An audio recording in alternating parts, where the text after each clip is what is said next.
Hello student, welcome back to my channel Samrat Academy. Student, जितने बच्चे कल सुबह समाज विज्ञान का पेपर देने वाले हैं मेरे प्यार, उनकी वीडियो सबसे ज्यादा इंपॉर्टेंट है। 20 नंबर का मेरे प्यार बहुविकल्पीय प्रश्न बनता है और आज की इस वीडियो में मेरे प्यार मैं आप लोगों को 60 महत्वपूर्ण बहुविकल्पीय प्रश्न बताने वाला हूं।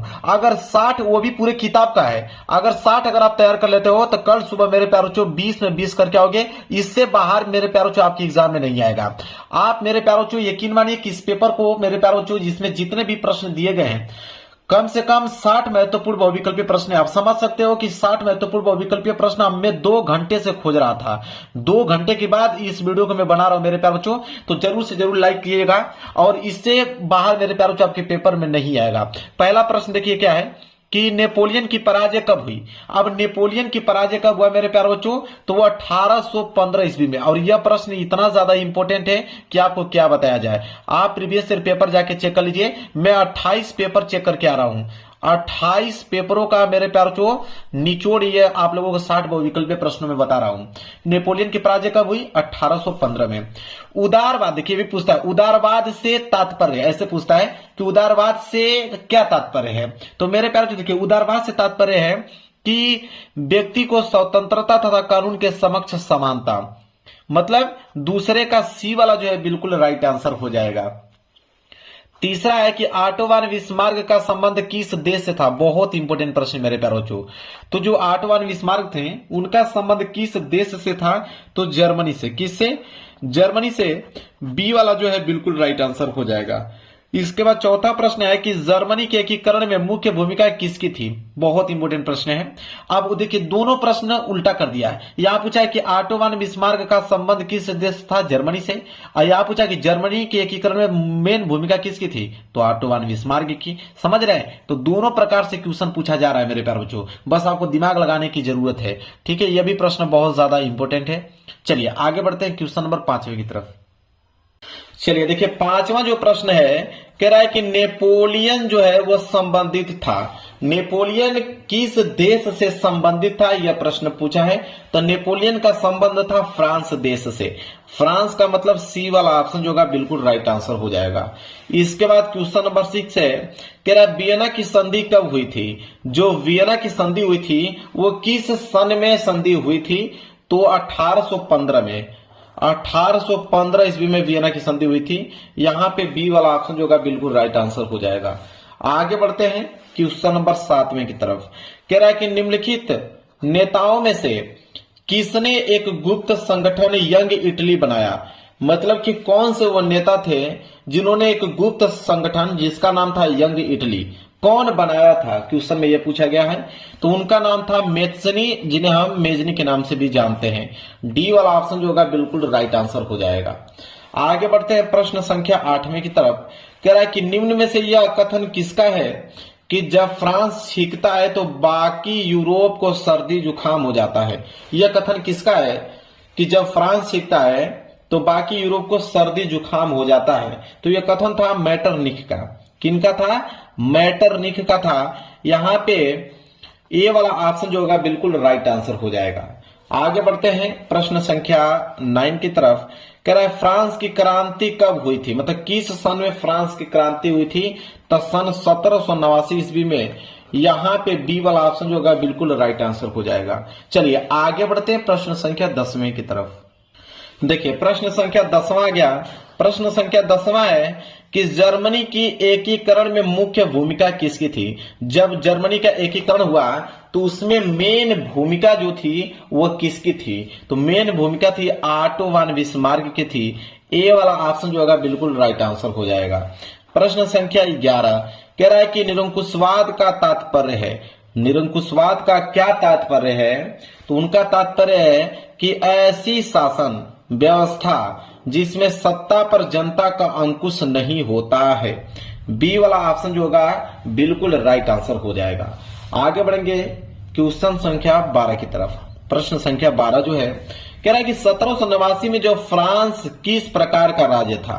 तो 1789 में फ्रांस किस प्रकार का राज्य था, तो असमित राजतंत्र था। असमित राजतंत्र था। यहां पे ए वाला ऑप्शन जो होगा बिल्कुल राइट आंसर हो जाएगा। 13वां प्रश्न देख लीजिए क्या है। कह रहा है कि ज्यूसेफे मेसनी का संबंध था, मतलब किस देश से संबंध था ज्यूसेफे मेसनी का? तो उनका संबंध था इटली की एकीकरण से। किसका? इटली के एकीकरण से संबंध था उनका ज्यूसेफे मेसनी का। यहाँ पे 13वें का ए वाला जो बिल्कुल राइट आंसर हो जाएगा। चलिए आगे बढ़ते हैं। क्वेश्चन संख्या 14 बोला है कि निम्नलिखित में से कौन सा 1804 के नेपोलियन कोड में नहीं जोड़ा गया था? ठीक है, बताना है कि इन चारों में से कौन 1804 के नेपोलियन कोड में नहीं जोड़ा गया था। वो था जन्म से प्राप्त विशेष अधिकार। यहाँ पे ए वाला ऑप्शन जो होगा बिल्कुल राइट आंसर हो जाएगा। चलिए आगे बढ़ते हैं प्रश्न संख्या 15वें की तरफ। प्रश्न संख्या 15 है कि 1861 में एकीकृत इटली का सम्राट किसे घोषित किया गया? तो 1861 में एकीकृत इटली का सम्राट किसे घोषित किया गया? इन चारों ऑप्शन में से जल्दी से बताइए। तो वो थे इमैनुअल द्वितीय। कौन? इमैनुअल द्वितीय। ए वाला ऑप्शन जो होगा बिल्कुल राइट आंसर हो जाएगा।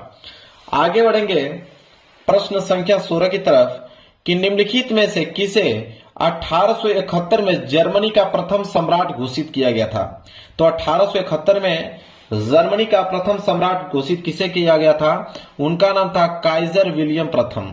क्या नाम था? काइजर विलियम प्रथम। ए वाला ऑप्शन जो होगा बिल्कुल राइट आंसर हो जाएगा। 17वां प्रश्न देखिए क्या है कि जलियांवाला बाग कांड में गोलियां किसने चलवाई? मतलब जो जलियांवाला बाग कांड हुआ था उसमें जो गोलियां चलवाई गई थी, किसके द्वारा गोलियां चलवाई गई थी मेरे प्यारे बच्चों? वो थे जनरल डायर। यहाँ पे डी वाला ऑप्शन जो होगा बिल्कुल करेक्ट आंसर हो जाएगा 17वें का। आगे बढ़ेंगे प्रश्न संख्या 18 की तरफ। देखिए प्रश्न संख्या 18 है कि चौरी चौरा कांड कब हुआ था? बहुत इंपॉर्टेंट प्रश्न है, हर साल ये प्रश्न आता है कि चौरी चौरा कांड कब हुआ था? तो वो हुआ था सन 1922 ईस्वी में। सी वाला ऑप्शन जो होगा बिल्कुल राइट आंसर हो जाएगा। अगला प्रश्न है प्रश्न संख्या 19। कह रहा है कि जलियांवाला बाग की घटना कब हुई? अब ऊपर हमने क्या देखा था? चौरी चौरा। अब नीचे आ गया जलियांवाला बाग हत्याकांड। कब हुआ था? तो 13 अप्रैल सन 1919 ईस्वी। सी वाला ऑप्शन जो होगा बिल्कुल राइट आंसर हो जाएगा। चलिए आगे बढ़ते हैं प्रश्न संख्या 20वें की तरफ। कह रहा है कि वंदे मातरम गीत के लेखक कौन है? तो वंदे मातरम गीत के लेखक तो सबको मालूम है। कौन? बंकिम चंद्र चट्टोपाध्याय जी। यहाँ पे ए वाला, जिन्हें हम लोग बंकिम चटर्जी कहते हैं, बंकिम चंद्र चटर्जी कहते हैं, चाहे वो बंकिम चंद्र चट्टोपाध्याय, दोनों एक ही है। क्लियर है? चलिए आगे बढ़ते हैं प्रश्न संख्या 21 की तरफ कि हिंद स्वराज पुस्तक के लेखक हैं। तो हिंद स्वराज पुस्तक के लेखक इन चारों ऑप्शन में से कौन है? महात्मा गांधी। यहाँ पे सी वाला ऑप्शन जो होगा बिल्कुल राइट आंसर हो जाएगा। हिंद स्वराज पुस्तक के लेखक महात्मा गांधी। आगे है प्रश्न संख्या 22 कि निम्नलिखित में से किसने बारदौली सत्याग्रह का नेतृत्व किया था? तो कौन था जिन्होंने बारदौली सत्याग्रह का नेतृत्व किए थे? तो वो थे सरदार वल्लभ भाई पटेल जी थे। कौन थे? सरदार वल्लभ भाई पटेल। तो डी वाला ऑप्शन जो होगा बिल्कुल राइट आंसर हो जाएगा। अगला प्रश्न है प्रश्न संख्या 23 कि भारत में जो राष्ट्रपिता का घर किसको संबोधित किया जाता है? तो भारत में राष्ट्रपिता किन्हें कहा जाता है? महात्मा गांधी को कहा जाता है। इसलिए 23वें का ए वाला जो होगा बिल्कुल राइट आंसर हो जाएगा। चलिए आगे है प्रश्न संख्या 24। प्रश्न संख्या 24 है कि स्वराज मेरा जन्मसिद्ध अधिकार है और मैं इसे लेकर रहूंगा, किसका कथन है? बहुत इंपॉर्टेंट प्रश्न है मेरे प्यारे बच्चों कि स्वराज मेरा जन्मसिद्ध अधिकार है और मैं इसे लेकर रहूंगा, यह कथन किसका है? तो बाल गंगाधर तिलक का है। बी वाला ऑप्शन जो होगा बिल्कुल राइट आंसर हो जाएगा। चलिए आगे बढ़ेंगे प्रश्न संख्या 25 की तरफ कि भारतीय राष्ट्रीय कांग्रेस की स्थापना कब हुई थी? तो भारतीय राष्ट्रीय कांग्रेस की स्थापना कब हुई थी? तो सन 1885 में। सन 1885 में। ए वाला ऑप्शन जो होगा बिल्कुल राइट आंसर हो जाएगा। आगे है प्रश्न संख्या यहाँ पे 26 कि निम्नलिखित में से मिट्टी का प्रकार नहीं है, मतलब 4 मिट्टी का प्रकार दिया है, बताना है कि कौन मिट्टी का प्रकार इनमें नहीं है। तो काली मिट्टी तो होती है, लेटराइट मिट्टी भी होती है, पीली मिट्टी भी होती है, सीमेंट जो है वो मिट्टी का प्रकार नहीं है। इसलिए डी वाला ऑप्शन जो होगा बिल्कुल राइट आंसर हो जाएगा। प्रश्न संख्या यहाँ पे है आपका 27। प्रश्न संख्या 27 है कि निम्नलिखित में से किस राज्य में काली मिट्टी पाई जाती है? किस राज्य में काली मिट्टी सर्वाधिक पाई जाती है मेरे प्यारे बच्चों? गुजरात में। यहाँ पे बी वाला ऑप्शन जो होगा बिल्कुल करेक्ट आंसर हो जाएगा। आगे बढ़ते हैं प्रश्न संख्या 28 की तरफ। प्रश्न संख्या 28 है कि पर्वतों पर मृदा अपरदन का साधन है। तो पर्वतों पर जो मृदा अपरदन का साधन है वह है आपका हिमनद। क्या है? हिमनद। बी वाला ऑप्शन जो होगा बिल्कुल करेक्ट आंसर हो जाएगा। पर्वतों पर मृदा अपरदन का साधन क्या है? हिमनद है। चलिए आगे बढ़ेंगे प्रश्न संख्या 29 की तरफ। अगला है प्रश्न संख्या 29वां। देखिए क्या है, कह रहा है कि पंजाब में भूमि निम्नीकरण का मुख्य कारण क्या है? Very very most important question है। कह रहा है कि पंजाब में भूमि निम्नीकरण का मुख्य कारण क्या है? अधिक सिंचाई। यहाँ पे सी वाला ऑप्शन जो होगा बिल्कुल करेक्ट आंसर हो जाएगा, 29 का सी। आगे बढ़ते हैं प्रश्न संख्या 30वें की तरफ। कह रहा है कि निम्नलिखित में से कौन सा नवीकरण योग्य संसाधन नहीं है? तो नवीकरण योग्य संसाधन इन चार ऑप्शनों में से कौन नहीं है? वह है आपका जीवाश्म ईंधन। सी वाला ऑप्शन जो होगा बिल्कुल करेक्ट आंसर हो जाएगा, जीवाश्म ईंधन। आगे बढ़ते हैं प्रश्न संख्या 31 की तरफ। प्रश्न संख्या 31 है कि चाय की खेती के लिए कौन सी मिट्टी उपयुक्त है? मतलब कौन सी मिट्टी उपयुक्त मानी जाती है चाय की खेती के लिए? वह मिट्टी है आप लोगों का यहाँ पे लेटराइट मिट्टी। कौन सी मिट्टी है? लेटराइट मिट्टी जो होती है वो चाय की खेती के लिए उपयुक्त मानी जाती है। डी वाला ऑप्शन जो होगा बिल्कुल करेक्ट आंसर हो जाएगा। अगला प्रश्न है प्रश्न संख्या 32। कह रहा है कि निम्नलिखित में से किस राज्य में सीढ़ीदार खेती की जाती है? तो किस राज्य में सीढ़ीदार खेती की जाती है? वहां पे उत्तराखंड। कहां पे? उत्तराखंड में सीढ़ीदार खेती की जाती है। तो डी वाला ऑप्शन जो होगा बिल्कुल करेक्ट आंसर हो जाएगा। 33वां प्रश्न है कि निम्न में से कौन सा एक व्यक्तिगत संसाधन नहीं है? तो व्यक्तिगत संसाधन इन चार ऑप्शन में से कौन नहीं है? वो है आपका खनिज संसाधन। कौन? खनिज संसाधन। डी वाला ऑप्शन जो होगा बिल्कुल करेक्ट आंसर हो जाएगा। अगला प्रश्न है प्रश्न संख्या 34 कि निम्न में से कौन सा संसाधन पुनः चक्रीय है? तो चारों ऑप्शनों से बताना है कौन सा संसाधन पुनः चक्रीय है। तो पुनः चक्रीय की अगर हम बात करें तो लोहा, क्योंकि लोहा को अगर कोई आकार बना हुआ है उसको हम लोग पीट कर दूसरा आकार बना सकते हैं। तो संसाधन जो है यह पुनः चक्रीय है, लोहा। तो ए वाला ऑप्शन जो होगा बिल्कुल करेक्ट आंसर हो जाएगा। चलिए आगे बढ़ते हैं प्रश्न संख्या 35 की तरफ। प्रश्न संख्या 35 है कि निम्नलिखित में से कौन सा एक संभावी संसाधन है? मतलब चारों ऑप्शनों से बताना है कि संभावी संसाधन इन चारों ऑप्शनों में से कौन है? वह है आपका पवन ऊर्जा। यहाँ पे सी वाला ऑप्शन जो होगा बिल्कुल राइट आंसर हो जाएगा। आगे बढ़ते हैं प्रश्न संख्या 36 की तरफ। कह रहा है कि चिपको आंदोलन संबंधित है। तो चिपको आंदोलन इन चारों ऑप्शनों में से किसमें संबंधित है? वन संरक्षण को लेकर। यहाँ पे बी वाला ऑप्शन जो होगा बिल्कुल करेक्ट आंसर हो जाएगा। आगे है प्रश्न संख्या 37। कह रहा है कि सुंदरवन राष्ट्रीय पार्क किस राज्य में स्थित है? तो सुंदरवन राष्ट्रीय पार्क किस राज्य में स्थित है? पश्चिम बंगाल में। कहां पर? पश्चिम बंगाल में स्थित है। सी वाला ऑप्शन जो होगा बिल्कुल राइट आंसर हो जाएगा। अगला है प्रश्न संख्या 38। कह रहा है कि विश्व में सर्वाधिक वर्षा किस स्थान पर होती है? तो सबसे ज्यादा वर्षा किस स्थान पर होती है? मासिन राम में होती है। यहाँ पे ए वाला ऑप्शन जो होगा बिल्कुल राइट आंसर हो जाएगा।